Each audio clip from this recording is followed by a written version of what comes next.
What's going on, everybody? Welcome in Wager Alarm live stream. It's the Friday night ticket, baby. That's right. We had some time off for the holidays throughout the week, so we apologize to all of you if you missed us on Tuesday, but we tried to make as many announcements as possible. But you know what? Listen, that's then. This is now. Friday night. We got 7 picks for the Golden Nugget. We got 5 picks for the Westgate Super Contest. Lots of stuff going on. Very oddball point spreads in the NFL. But, hey, we can make our way through it. We can definitely work around it. Craig, how are you?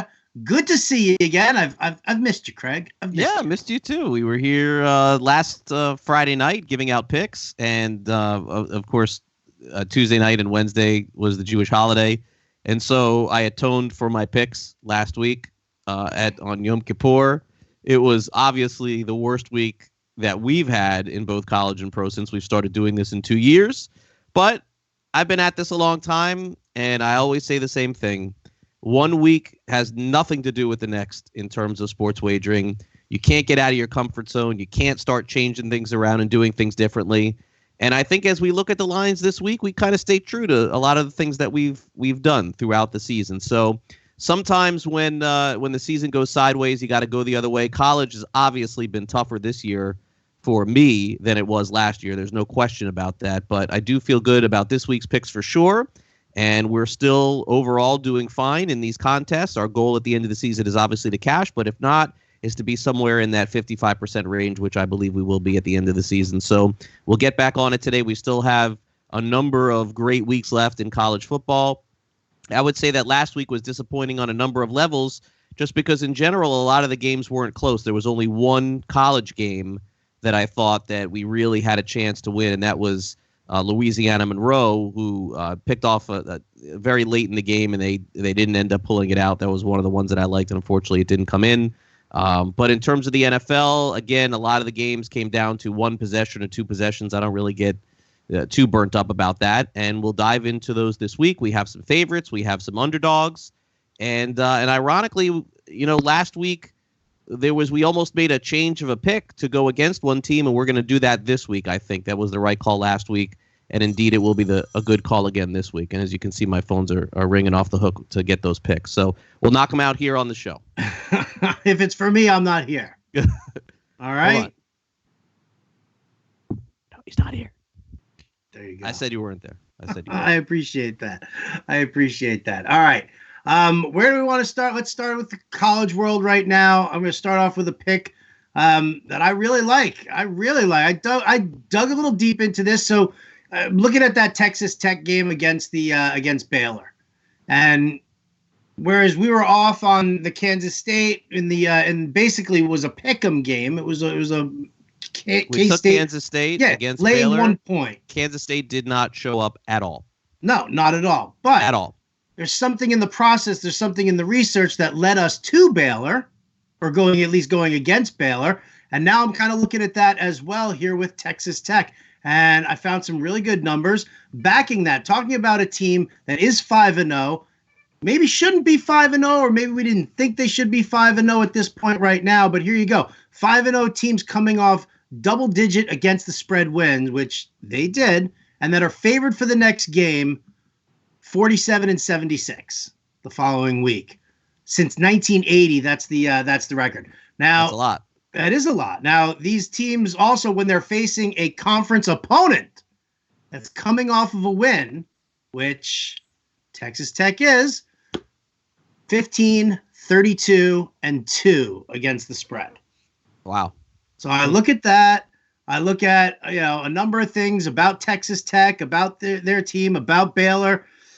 And I got to tell you, listen, I think the 11 points is probably a little bit inflated. I wouldn't be surprised if Baylor wins this game, but I think that if they do win this game, it's by a touchdown or less. I think Texas Tech can win this one outright, but if not, I mean, you're talking about a really close game. Yeah, and look, Matt Rule's done some nice things at Baylor for sure. I wasn't overly impressed with the way they played last week, but it was more an indictment for me on Kansas State, who's got off to such a really nice start. They won that game earlier in the season against Mississippi State. I thought it would work again for us, and it did not last week. So certainly we'll take that pick, and hopefully it wins. It sounds certainly good. I like that. And my next one here, how about Fresno State going up against Air Force? You know how I like playing around with the military academies. Fresno State coming off of a bye week for themselves. They've had 2 weeks to prepare for this Air Force triple option offense. Oh, lo and behold, Fresno State holding opponents to fewer than 110 rushing yards per game thus far. So they've not only had 2 weeks to prepare for this, they specialize in shutting down the run. They also happen to have quite a nice passing game, and there are no defensive backs for Air Force. They don't handle a high, fast-paced offense that spreads out the wide receivers and spreads the field. I look at this one here and I say Fresno State, 3.5-point underdog. Here's another team I think can win it outright. Yeah, and Air Force's schedule just in general this season, like a lot of the military academies, they're going to play a couple of tough games during the season. They haven't shown anything. They beat Colgate. Obviously, that's like a nothing win. Colorado is one of the worst teams in the country. They beat them 30-23. They beat San Jose State, another nothing team, by 17. The only games that were tough that they played in, Boise State and Navy, they ended up losing. And Fresno State is not a bad football team. So it just seems to me that at this case this season, they lost their first 2 games. They're on a 2-game winning streak, although not great teams that they have faced in the wins against New Mexico State and Sacramento State. But look, they lost by 1 point to Minnesota. They lost only by 8 to USC. And certainly it would seem that Fresno State has the advantage. I would never go against one of those triple option rushing teams if it was a 1 week scenario, but having 2 weeks to prepare for one team certainly should give them a better idea as to what they are. And also, in any scenario when you're playing against the academies, if you go up big, it's very hard for them to come back. So early in the game, Fresno State takes a 10-0, 17-0 lead. That's pretty much a wrap for them. Wild game between, by the way, Air Force and Navy last week. Right. Crazy covering in that game. But, okay, so our second pick will be Fresno State against the spread. -3.5, is it? Fresno State is getting 3.5 in this. Getting 3.5, yeah. Mm-hmm. So okay. I'm digging on that. All right, next game here. Biggest point spread we've taken all season long. We're going with the Indiana Hoosiers, baby, taking on this is it. Those wacky Scarlet Knights from Rutgers. Now, this was a game that I was talking about last week, wanting to go to Maryland against Rutgers after they got their asses handed to them by Penn State the week before. We decided that it wasn't going to be the game. We were going to stick with the other guy. What was it? Iowa. That was. How are you in the red zone 72 times? Oh and my gosh, that game was awful. Yeah, that was an awful game. Okay, so the deal with Rutgers is, look, it almost feels like a yearly occasion with them struggling, but they are really, really struggling. They fired their head coach, so they have a new one now. And then last week, at the beginning of the week, their quarterback and their running back pulled one of these deals like the kids did at Houston, where they basically said maybe it's best for us to just not play the rest of the season at redshirt and come back next year. So 2 of their best 3 players decided they're not going to play the rest of the year. And Rutgers didn't have a great offense to begin with, so of course Maryland crushed them. This line opened up at 25. It moved quickly up to 28. It's now come back a little bit, 27, 27.5. Indiana, you have to wonder, okay, if you're going to lay 28 points, you got to have a team that's averaging more than 30 points a game, because you don't want to get stuck with not covering the number. Indiana does fit that bill. They're averaging 33 points a game. Obviously, their defense is not great, but it should be good enough, I think, to put up 40 on Rutgers. It's just a matter of how many points Rutgers scores. I don't see more than 7 to 10 in this one. Last 18 games for Rutgers is a road dog. They're 4-14 against the spread, which is one of the worst in all of college football. I just don't think that Rutgers shows up at all. What kind of message is it sending when 2 of your 3 best players have quit on your team, which is essentially what they did, although they said they'll stay and they'll be back next year. So we'll take Indiana minus the points. An early start time also for Rutgers, playing in Indiana on the Central Time Zone, basically 11 a.m. start for them. So our first play is taking Indiana, minus a lot of points. Didn't Houston win that game when everybody quit on them? And they did come back and win. Damn it. They did come back and win the next game. All right, next game here, we're going to the Pac-10. How about a little Arizona? You liking the Wildcats this week, Craig? Pac-12, Arizona against Washington. Pac-12 and whatever. Pac-17. Okay, so Kevin Sumlin and Arizona, all of a sudden, it seems like they have some mojo here. And what's really interesting is that we're going back probably the last 5 or 10 years. The Washington Huskers are always in the mix for the national championship. They're always there, and they're basically out this year after losing last year to Stanford. They now have 2 losses, which for the first time in a long time you could look at. And so I'm not really sure what Washington's motivation is, honestly, at this point. Will they rebound after that loss to Stanford and with their back against the wall and fight for the rest of the season? Or do these kids just kind of realize that, there's almost no shot for them to get in? No 2-loss Pac-12 team is getting into the college football playoff. And I just can't get over that loss to Stanford last week. Stanford is having such a rough year. They're one of the worst teams in the Pac-12, and they lost that game. On the flip side, Arizona's won 4 games in a row. This matchup has always come down to the wire. The last 2 times these teams have played in Arizona, Washington won by 3, and then Washington won 4 years ago in overtime. So the games always seem to be close there. Arizona's offensive line is playing very well. They have one of the best dynamic players in all of college football in Khalil Tate. He came back last week. He missed 2 weeks ago. He came back last week, looked really good. So I do think that this is a good spot for Arizona getting points at home. And even if Washington wins, I don't think that they'll cover. I think this is a final possession type game.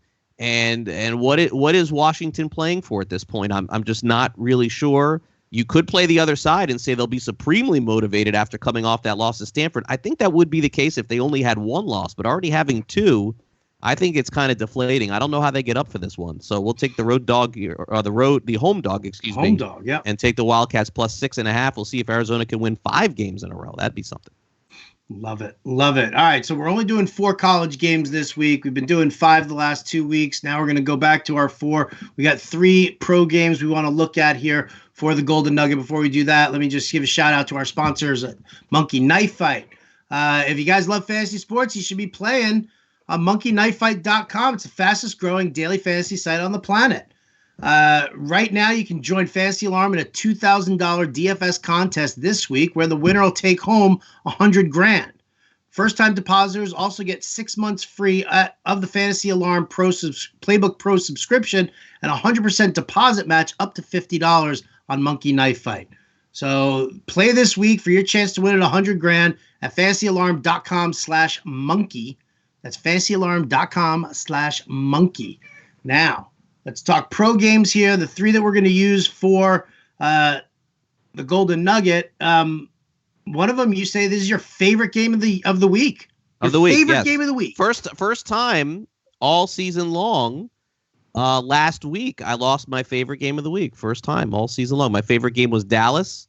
And even though they did have a chance at some point in that game to cover, let's be honest, it was not the right side. The Packers was clearly the right side in that one.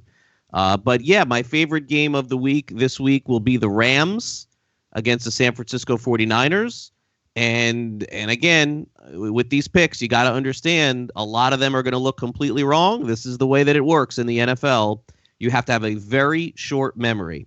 And as long as I've been at this, the scheduling quirk for this one is so bizarre, Howard. I don't get it. The Rams played on Thursday night. They have 10 days to get ready for the 49ers. 49ers play on Monday night and only have 6 days to get ready for the Rams. A very strange way that the schedule worked itself out. The line opened up at 4.5. It's now all the way down to 3. I know in some spots it's 3.5, like the contest plays that we're going to have. And simply put, Howard, 2 weeks ago, this line was Rams -7, maybe even more. But because of the way that San Francisco was played against the Browns, against the Bucs, against some teams that aren't very good, they've gotten a lot of credit. And I will give them credit because they are running the ball fantastic. And I think that they probably end up winning more games than people thought, 9 or 10 wins this season. But this still is the Rams. They still are at home.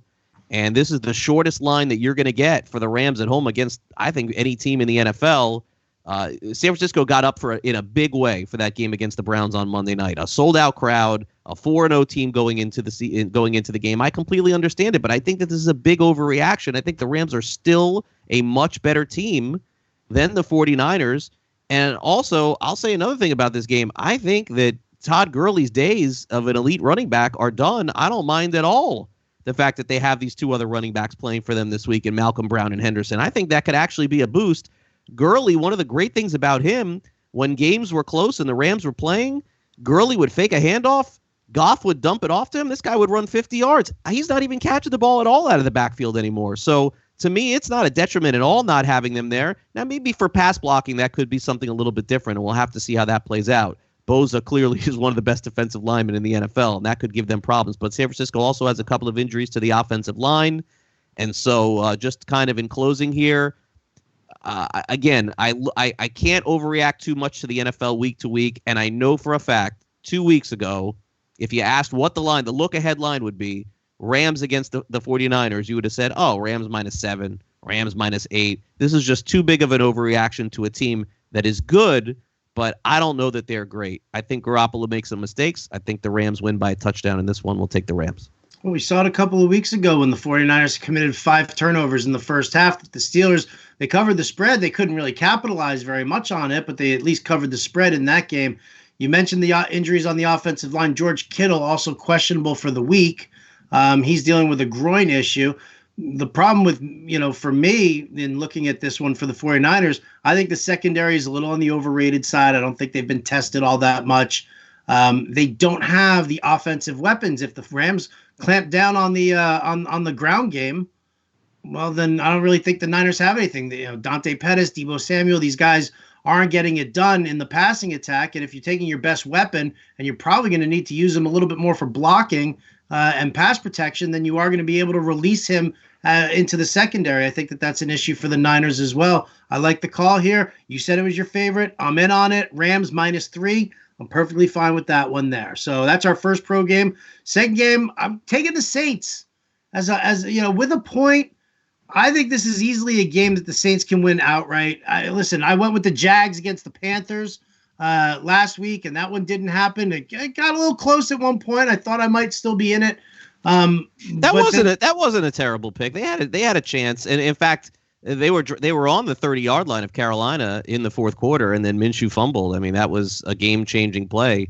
We had a couple of those in a couple of the games last week. But yeah, I thought the Jaguars played well enough to beat Carolina last week. But look, if you're gonna let McCaffrey run for 80 and Bonifant run for 80, you're just right. Well, so I'll take the Saints against the Jags. Jalen Ramsey's not going to play, which means that Michael Thomas can be running, like wildfire through the secondary there. So I dig this one. I like the way the Saints look, even without Drew Brees. Yeah, and look, how can you go against the Saints with them winning every game like this? There's no question that Jacksonville is better with Minshew than anybody could have possibly thought. There's no doubt about that. But their defense showed some serious holes last week. Now, look, my opinion of this game, Howard, would be this. We have to put these lines in. And before I do any bet, I look at the injury report. If Kamara don't play in this game, I don't know that I would have the same opinion, because that is something that the Jaguars showed last week. They have a hard time stopping as those fast, elusive running backs. And Murray, we know, is not that guy. But I think that it is a good play getting the point. And this is one of those where you're not going to buck a trend. The trend is the Saints just keep winning and winning and winning no matter where it is, and winning with Teddy B. So we'll take the Saints plus the point. Let the trend be your friend, Craig. Look at that. Just another mishism there for me. Last game here for the Nugget. Taking the Steelers +7. Another trip across country here where they are a touchdown underdog coming in against the Chargers, whose defense doesn't look all that good, whose offense kind of looks a little sputtering. They got Melvin Gordon back. It's not really doing much for them. They deal with a number of injuries in their receiving core here. Philip Rivers always prone to making mistakes. I like the addition of Minkah Fitzpatrick to this Pittsburgh secondary, and I think that's actually been a huge thing for them. Even with the pharmaceutical company of Devlin Rodgers under center, handing the ball off to James Conner, dump offs to Juju Smith-Schuster. I still think that the Steelers keep this one close enough. I think the Chargers are a team that just continuously shoots themselves in the foot, and I'll take advantage of that with the full 7 points here for the Nugget. It's only 6.5 in the Super Contest. Yeah, and it won't be 6.5 by the time the game starts Sunday. In fact, we have 2 games here. I think that the lines will change significantly. Everyone is going to take Pittsburgh in this game, I think, by the time the game goes off, and that line will move down, because simply put, how can you ever take the Chargers as a favorite in any game? They almost never come through. The Chargers as a dog are always an excellent play, but as a favorite, as they showed last week against Denver, they're just really hard to trust. And to me, the Chargers have not shown. Now, they have the ability. They have Rivers, and they have Gordon, and they have Eckler, And those receivers on the outside, you would think at some point the Chargers would put a 50 spot or a 40 spot on someone with that offense. They just haven't shown it at all. And Denver showed up to play against them last week. We know the Chargers do not have a great home field advantage. The quarterback for the Steelers, of course, that is a very big wild card in this game. But I thought he showed enough last week. I went back. I looked at his preseason numbers. Not bad as well. We're only looking for a cover here. We're not necessarily worried about the win. And I think we are getting value here. My guess is that Sunday night when the game goes off, that the Chargers will be maybe 5.5 or 6 point favorites, and we're getting a lot more than that. So you always want to kind of shoot for value, and love taking underdogs, of course, in the NFL. Last week, what happened when there was a big underdog on Sunday night? Indianapolis went into the Kansas City and won outright. I think we could see the same thing happening. Should be interesting. All right, so there you go. Those are our picks for the Golden Nugget. Texas Tech plus 11, Fresno State plus 3.5, Indiana laying 4 touchdowns, Arizona plus 6.5, Rams -3, Saints +1, Steelers +7. Moving over to the Westgate, we're going to use our pro picks. We're taking the Rams -3 and the Saints +1. Those are the lines for the Westgate, right? Those are the lines for the Westgate also. So we're going to stick with those, and then I'm just not. Now you get me. Now you get me in my head here. Saints are plus 1.5 here. Right, baby. That's what I thought. Okay, so there is an extra point there for the Saints. There you go. Way to go. Way to go. Got to make sure. All right. Well, there you go. So Saints plus 1.5 here, which we like very, very much. Rams -3, and the Steelers are only getting 6.5. Right, 6.5 in this one. Okay. All right, so the final 2 picks, how do you want to tackle this? You want to do yours first, or what do you want to do? Ooh, do my first. You know what? I'm going to do it. I'm going to take the Bengals plus 11. What? No, I'm just kidding. Oh, my God. Let me tell you, this game in particular, yeah, this will be the biggest mover by the time Sunday comes. Where do you think the line goes? 9.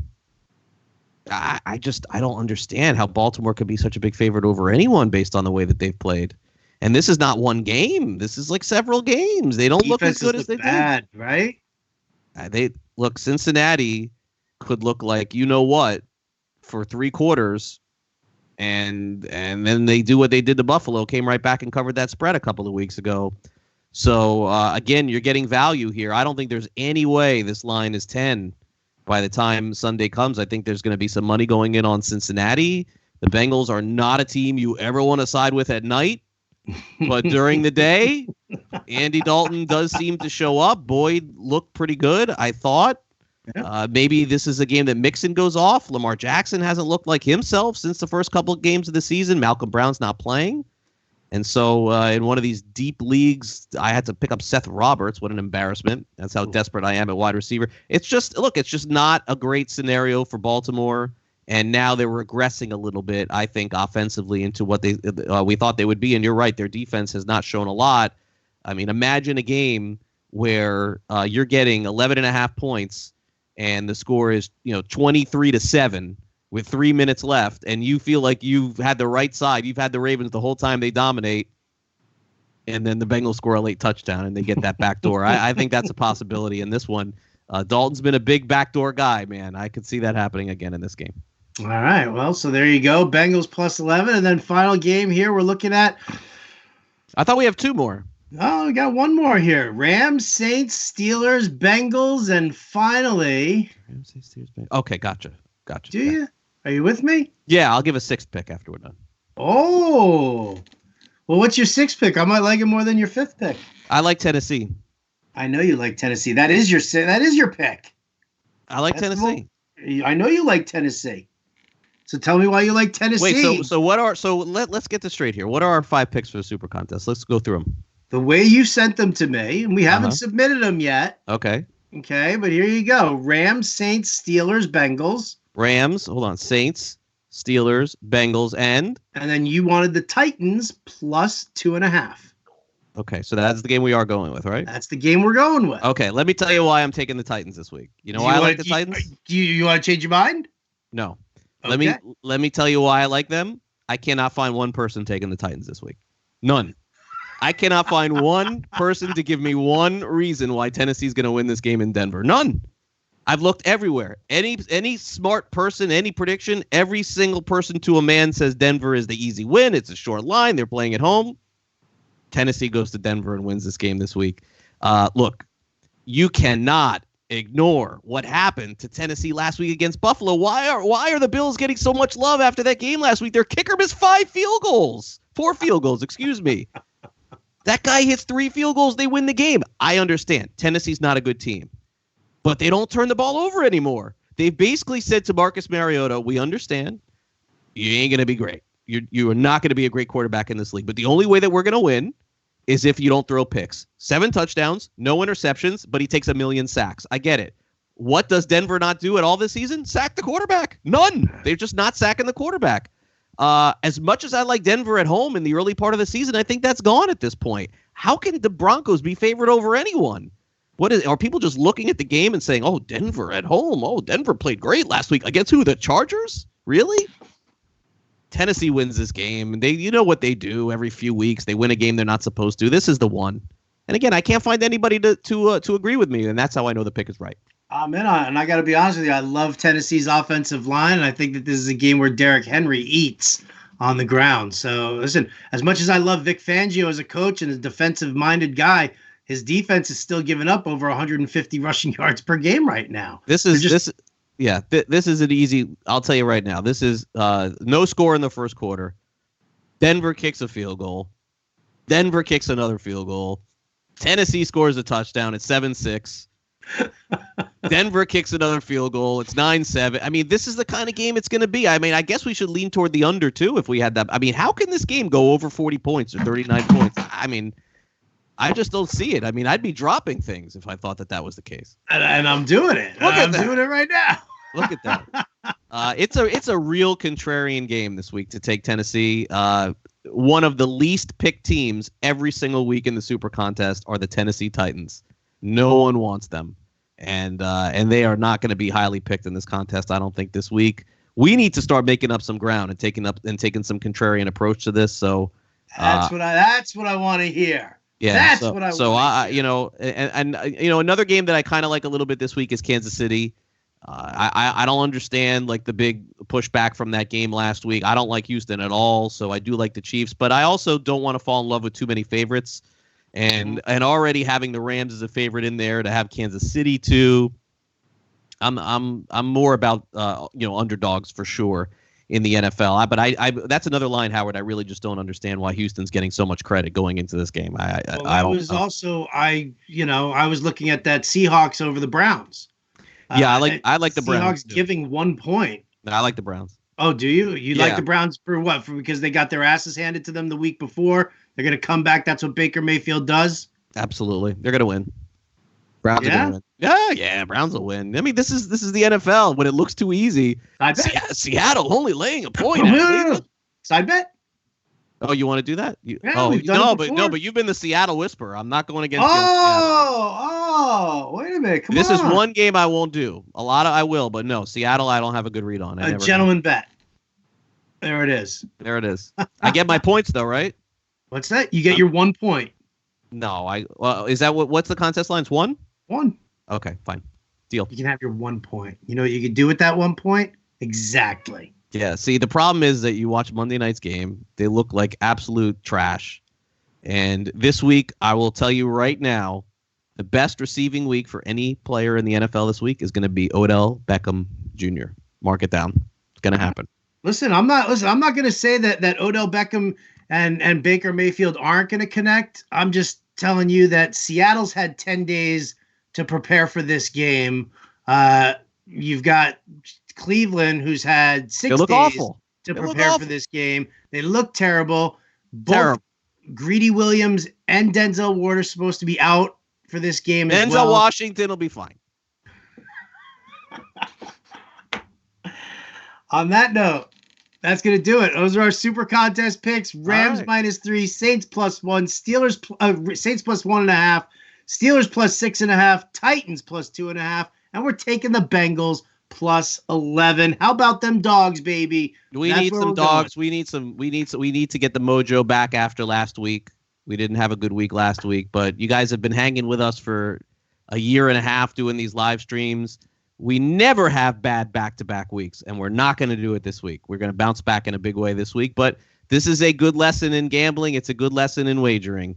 If you have a bankroll, this is why you use 5 to 10%, maybe 10's even high, maybe 5% of what you have on these games. You got to last the whole season. If you guys were using our picks after the first 4 or 5 weeks and going, wow, look at these guys in these contests. They're just kicking ass every single week. And you said, yo, I'm going to get aggressive this week. Well, guess what? You're reloading that account. That's not the way to go about it. And again, as a reminder, one week has nothing to do with the other. A lot of times it's a luck of the football. Last week, the Bears looked awful. I mean, who could a game like that? We'll end with this. The Bears last week against the Raiders. They go down 17-0. You think it's the worst pick in the world. They go up 21-17. The Raiders go for it on their own 10 with 5 minutes left. They don't get the first down. The guy fumbles. They give it back to the Bears. If they kick a field goal, they win. They overturn it. The Raiders get the ball back. They go and score. Like, that is what betting is in the NFL. It's one football. It's one overturned call. And so you can't get super worked up about these things. Like the Chiefs, taking the Chiefs last week against the Colts was a bad pick. A road team went in and won outright. You got to just own that, right? Like Kansas State. A team -2 at home gets blown out. You just got to own your picks. But a lot of times this comes down to the final possession. It comes down to the line within a point or two. And I don't think that we have been that far off on these. So I'm hopeful this week we get back on track. I'm pretty sure we get back on track here. I like a lot of our picks. And if not, I got to borrow some money. Well, there you go. There you go. I got some loose change in one of these pockets somewhere. Thank you. That's going to do it for us here at the Wager Alarm live stream. Big thanks to our man, Matt Sells, for always stepping up for the production here. For Craig Mish, I'm Howard Bender. We'll catch you next time.